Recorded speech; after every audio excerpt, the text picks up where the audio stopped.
Chapter 7. Karina. Ouch. Ouch! I say. Ashley drops the brush in horror. What? What? That hurt, I whine. I'm sorry, Ashley says. But it's not easy and you keep moving your head. Ashley is separating my tangled hair into sections so that she can weave a French braid. I'm reading the instructions aloud. We take a break after Ashley ties 3 lopsided ponytails to save the painfully separated segments of my hair. One of the ponytails looks like a fountain on top of my head. Now that is a nutty look. I stick my tongue out and take a selfie. A bowl of Chex Mix has a few mouthfuls left. Want some? Ashley says, pointing to my favorites. That's how good a friend she is. She knows I search out the breadsticks. Ashley likes the rye chips. We're perfect for each other. Hey, how's the tutoring thing going? Ashley asks. I can't believe your grandfather has to work with Chris Daniels. Yeah, I tell her. He's over here all the time. Ashley shakes her head in disbelief. Poor you. I hope he's gotten nicer. I'm still mad about that horrible list back in 6th grade. Although Ashley hadn't witnessed my humiliation that day, I ended up telling her every detail later. She got properly ticked off at the hyenas. Now I tell Ashley about how weird it is to see so much of Chris. It's like I can't get away from him, I say. Are you going to become friends or something? Ashley's eyes are as wide as quarters. Papa and Chris are friends. I say, we're not. Probably because when he comes over, I hide out in my room. Ashley laughs and starts braiding my hair again. You still don't think boys have cooties, do you? No, I guess we've moved past the cootie stage, I say. And that stuff on the bus happened a while ago. It did, she says. Starting middle school feels like ancient history.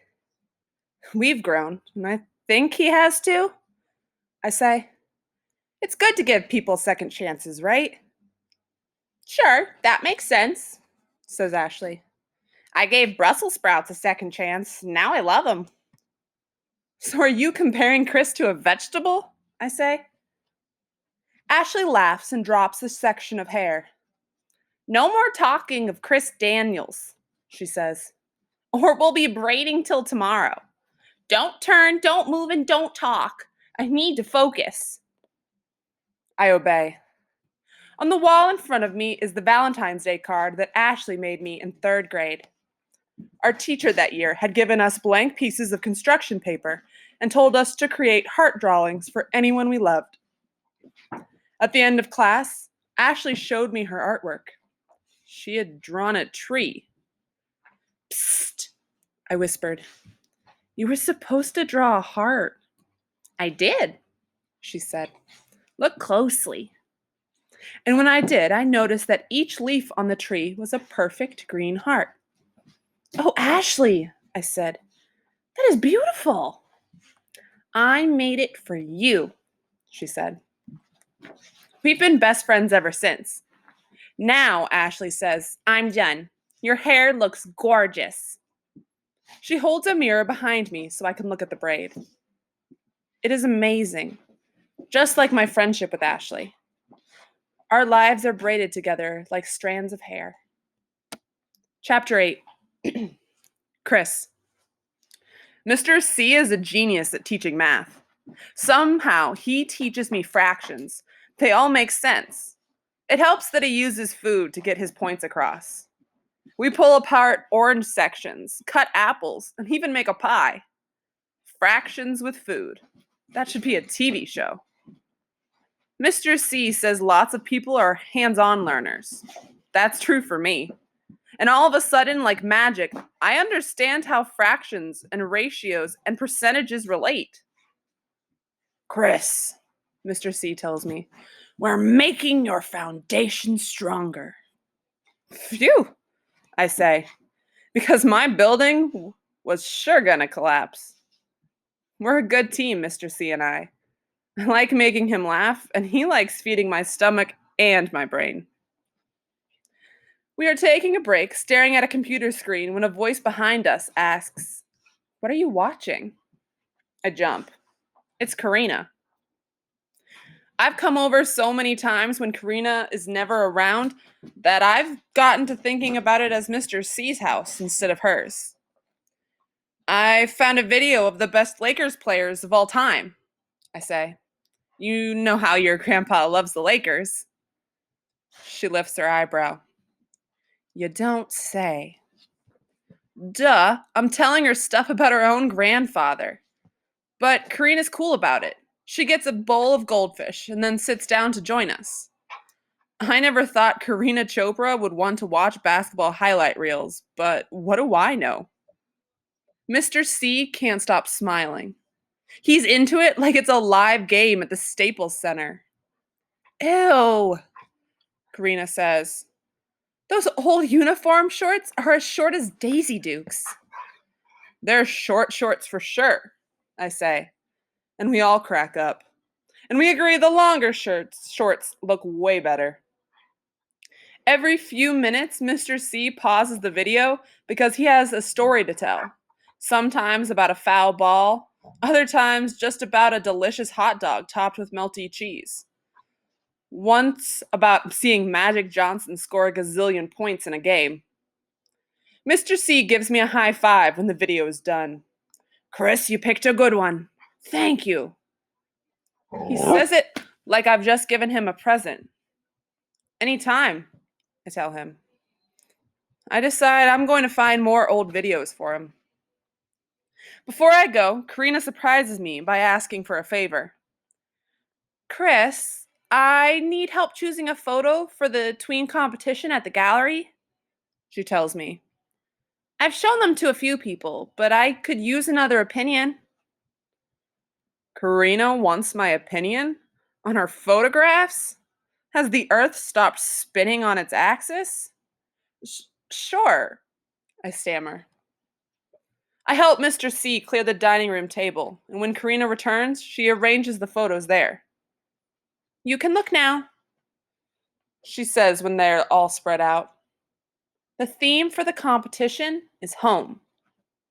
Karina has awesome pictures of all kinds of homes, big and small. I zero in on one of a turtle in its shell, and another of a really cool treehouse. Mr. C slowly picks up one after another and stares at each one. Wow, I say. These are great. You took them all with your cell phone? Some, she says. But I have a Canon that my dad lets me borrow. That's my fave, I say finally, pointing to one of the night sky. If I stare at it, I feel like I'm being sucked into a galaxy far, far away. But it's cool to be reminded it's our home too. Our galaxy. Mr. C lifts it up. There's a Venus shining bright. Karina, I like that. I also like the turtle. I like how every detail of his shell is clear. Whatever you choose will be perfect. They're all good. You're saying that because you're my grandfather, she tells him. No, I say it because you're good, he says. One day your photographs will be in a gallery. And Chris, one day you'll get an A. I like that Mr. C is ambitious for us. It feels good to have him pulling for me and Karina. I just wish we were as confident. Papa, Karina says, you remember the cake Grandma used to bake with whipped cream and strawberries on top? When Chris gets an A, can we make that for him? Yes, Mr. C says. I'm sure I can find the recipe in Grandma's old book. I will make one for Chris. And I will make one again for you, Karina, when you achieve your goal. Mr. C leaves, and I help Karina gather her pictures. She keeps the photo of the night sky that I picked on top of the pile. We both stare at it again. Do you ever wonder if Venus is home to anyone? She asks. I think it's like 860 degrees up there, I say. Yeah, she says. You would have to be a tardigrade or something to live up there. I can't believe Karina knows about tardigrades too. Yeah, those creatures can live anywhere, hot or cold. So amazing, I say. And this is amazing too, I think. Karina and I are bonding over microscopic animals that can live in extreme conditions. Who knew she'd be fascinated by the weird stuff I like? I walk home bouncing my basketball, thinking it's nice to have neighbors you can talk to about everything from sports stars to actual stars. It's cool to think about stuff bigger than ourselves. Chapter 9. Karina. Now that Papa has found his calling as a math tutor, he's no longer as focused on his to-do list. Papa thinks he should have been a math teacher all along instead of an engineer. The only problem is that I have to hang around after school on tutorial days. I say I will be fine at home, but Papa disagrees. He does not want a discussion. So I tag along on Tuesdays and Thursdays, do my homework in the cafeteria, and afterward, we take Chris home. It's funny how it took Papa coming to live with us for Chris's family and mine to become friends. It's hard to remember how we barely used to talk to each other. Thursday afternoon, Chris, Papa, and I are walking to our car together. It's one of those beautiful autumn days when you want to take a million pictures. The light is warm and golden, and there are a couple of trees that are changing colors, which is actually kind of rare in Houston, Texas. We walk across the empty soccer field and out onto the street that runs alongside it, the street where Papa parks when the parking lot is full.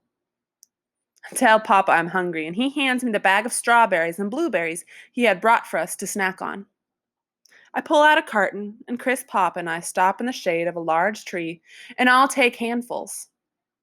Papa, I say, when you make Grandma's cake for us, will you make sure to put a ton of strawberries on top? Yum, Chris chimes in. I'm gonna work hard for that cake.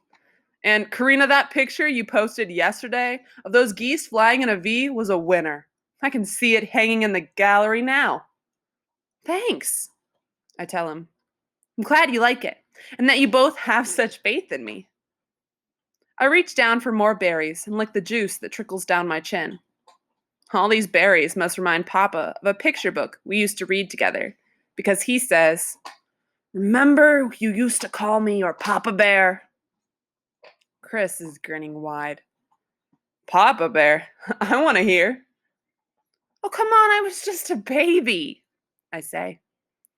One berry, two berry, pick me a blueberry, Papa recites. I loved that book. The rhythm of the chant still gets me. Who cares if Chris hears? Hatberry, shoeberry, in my canoeberry, I say. Under the bridge and over the dam, Papa and I recite together. Looking for berries, berries for jam. The innocent rhyme makes the berries taste sweeter. Mathberry, cakeberry, I cannot wait berry, I say, improvising now. We are having so much fun that we barely notice the car that crawls by. When the driver slows down next to us and lowers his window, we expect him to ask for directions, but instead he pulls the car over ahead of us and gets out. He surveys the three of us, Chris, Papa, and me. He walks up to Chris. You okay? He asks. Then he reaches over and musses Chris's hair. It's weird, creepy the way he touches Chris. Sure, Chris says, ducking away. Why? The man spits on the street. You know this man? Papa asks Chris. No, Chris replies, and we all keep walking. Then the man turns to Papa. You far from home? He asks Papa. No, sir, Papa says. I clutch Papa's arm. The bag of berries swing between us. The man has now dashed ahead of us and is walking backwards so he can watch us. He is tall, his eyes are blue, and he smells. And he is prancing on his feet like a fighter throwing punches. I think you're very far from home, Sandman, he says. Very far. It's that moment when the man turns into a monster. He spits again, this time on Papa's shoes. Despite it being warm out, a chill goes down my spine. Hand me the phones, the man barks. When we don't, he pulls out a knife. He's well within striking distance of Papa. Everything changes. Everything. We toss our phones at him and he hurls them into a bush by the side of the road. We keep walking and the man circles us like a vulture, homing in on a carcass. His knife glints in the light. Houses line the street opposite the soccer fields, and I can see our car at the end of it. But I don't see a soul other than us. I pray that someone will come out of with their trash or to walk their dog. I wonder what the man will do if we make a run for it. Now I reach for Papa's hand and hold it like a lifeline in case the man tries anything. You Arab? He shouts. Dirty trash! Muslims go home! I glance at Papa's poker face. Chris is now holding Papa's other hand. The man comes close to me. You angry or something, doll? Don't touch her, Papa warns, steel in his voice. The man shifts his attention to Chris. He's obviously no longer concerned about Chris being safe. You a Muslim lover? He says, and pushes Chris down on the pavement. Leave the children alone, Papa says, and steps forward. His tone says he has had enough. But in the face of the threatening knife, there's not much he can do. What will you do if I don't, old man? In sheer desperation, I throw my backpack at the man, hoping that the knife will fall from his hands. It doesn't. He growls and then he rushes towards Papa. Karina, Chris, run! Papa yells. Our attacker is not having that. He looks toward me. You move or try anything else? He says. And he is dead. You want that? I shake my head.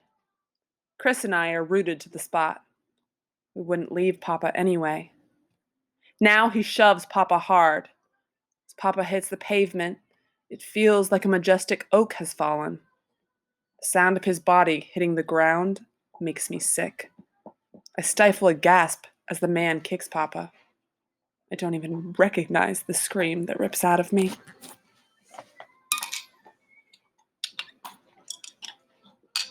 Chapter 10. Chris. When the guy first approaches us, I think maybe he's someone my parents know. Sometimes I forget random adults. Then he touches my hair in a strange way, and I'm sure I've never seen him before. When he asks if I'm okay, I'm confused. Why wouldn't I be okay? Then I notice his sneer in his darting eyes, and alarm bells ring. I've played so many video games with bad guys in them, but nothing in my make-believe world has prepared me for this. In the games, I drop-kick monsters, slay them with swords and karate chops, all with the click of a controller. In real life, my self-defense skills are limited to 2 lessons at the YMCA. And in those games, the monster looks evil. He doesn't wear a plaid shirt and jeans and drive an ordinary gray Ford Taurus. My heart feels like it's going to pound right out of my chest when he calls Mr. Chopra nasty names. Then he turns on me, pushes me down, and I break my fall with my hands. The burn's intense as the pavement cuts into my skin. When the monster pushes Mr. C, for a flash I imagine that I have the power to cushion his fall and turn the hard ground to soft sand. But I have no power. I wince as I hear his body smack the ground. Terrorists don't belong here, the man says as he gives Mr. C a kick. I leap onto the man's back and pummel. I want to leap onto the man's back and pummel him, but he's got that knife, and I'm afraid for all of us. Then I hear the best sound, the rolling of a trash can. The lady pulling it sees us and starts yelling, Henry! Henry, call 911! The monster retreats. The sound of his foot on the pavement is sharp, running, fleeing, cowardly. The lady pulls out her phone and takes a picture of his escaping car. Her husband comes out, says help is on the way. Karina kneels over her grandfather. Papa, she says, the ambulance is coming. You're going to be okay. But Mr. C doesn't look right. His leg is at a funny angle, and I'll never forget his moans of pain. I'm praying, God, please let Mr. C be okay. I need to call our parents. I remember that the monster threw our phones into the bushes. I wiggle my legs to move. The bushes are scratchy, but I don't care. I dive in and find the phones. I call my parents and Karina's dad. I barely recognize my own trembling voice. The ambulance and the police arrive. They put Mr. C on a stretcher. As they are loading him into the ambulance, all the parents arrive. Karina's dad jumps out of the passenger seat, leaving his door wide open, and races to his father's side. I hear him speaking to Mr. C in Hindi. Then he climbs into the ambulance too. From that point on, it's all a jumble. An officer talks to me, so does a paramedic. Mom keeps hugging me and squeezing my arm, and Karina's mom hugs her close too. An EMT instructs our moms to follow the ambulance to the hospital. Karina's mom looks stunned. The paramedic asks her if she's okay, and Mrs. Chopra sits for a minute and drinks some water. Karina's gone back to the spot where Mr. C fell. His Gandhi-style glasses are shattered on the street. One of his sandals lies there too. The berries we were all eating are strewn all over. The burst strawberries look like splattered blood. Karina stands there among the wreckage, holding herself tall, and takes pictures. At that moment, I am so proud to be Karina Chopra's friend. The police are taking pictures too. Then they pick up Mr. C's glasses and sandal and put them into a plastic bag. At the hospital, Karina takes pictures of my scraped hands and scratched up arms, and then we're all separated. I feel every scratch and cut on my arms and face as they are cleaned and disinfected. How come I didn't feel all these scratches when I dove into that bush? I asked the nurse. That was your adrenaline kicking in, he says. Someone gives Mom a card for a counselor in case I want to talk to someone about what happened. Then I'm released. I see Mom clutching the card. Before we go, I ask the doctor, are they okay? He knows that I mean Karina and Mr. Chopra. They are, he says. We'll take good care of them, don't worry. At home, Mom and Dad hover over me. Mom sits on my bed and strokes my hair like I'm a little kid again. Back then, I worried about monsters under my bed, not monsters on a street in my neighborhood. It's so hard to sleep. Every time I close my eyes, I see the monster. I hear his voice. I remember the way Mr. Chopra's legs looked. I hear him moaning. Will he have to have surgery? I try to count sheep, but counting makes me think of numbers, and numbers make me think of math, and math reminds me of Mr. C. We laugh a lot, Mr. C and I. How or why we would find anything funny with math, but we do. Mr. C uses all kinds of interesting examples when explaining numbers and their relationships. He even figured out a way to use my favorite team, the Rockets, to help me learn. We made a box and whisker plot using the height and weight of Rockets players. For real. So, yeah, we have a good time, Mr. C and I. I'm so wound up that I decide to call Matt. It's 2:36 a.m., but he's my person. Who else would I call at this hour? The phone rings a bunch of times. In the quiet of the night, it sounds real loud. Finally, Matt answers. Chris? He says. What is it? I tell him everything, and he listens without breaking in. I'm glad he realizes this is a story that can't be interrupted. When I'm done, I feel emptied out. I wish I was home, Chris, he says. Mr. Chopra is a good man, I say. I know he is, Matt says. We are silent. This sounds like a hate crime. That man targeted Mr. Chopra because of his race, because he thought he was Muslim. Matt, I couldn't do anything. I couldn't stop him. I punched my pillow. The unshed tears finally rolled down my face. It's like Matt knows. He doesn't say a word, but he's there, on the other side of the phone. At last, I pull myself together. I don't know how he's doing, I say. I wish I'd stayed at the hospital. Mom said there was nothing I could do till tomorrow. Mom's right, Matt says. Matt, his legs look off. Chris, you need to rest, Matt says. Get some sleep now, okay? You need to be strong for your friends. He's right, of course. Good night, I say. Love you, Matt says.